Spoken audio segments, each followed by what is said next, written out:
All right, so I pasted this in here. I got this DrawQuadratic. It's not showing up, which is what this assignment is supposed to do, right? So we just did the get y for a quadratic, which you give it an x, it gives you back a y, right, for that particular quadratic. Now, what we're trying to do is draw a quadratic. I have draw a line here still. So if you think about it, draw a line,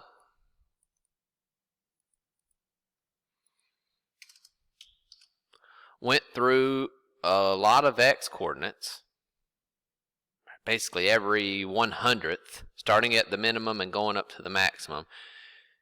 You know, every 100th between there, it would get the x, call this get y to get the y, which creates a point that we're going to draw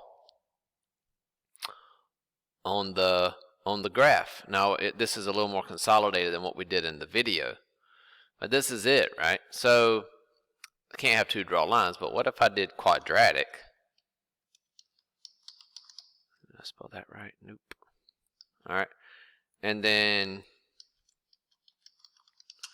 quadratic Q. All right, so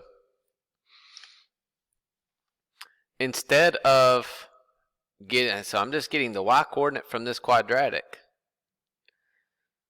Get y, I've already defined how to get the y in the other method, right? So if I put in all these x's and I get the y's, it should draw this quadratic. I don't know why there shouldn't be two parentheses there, but let's see this.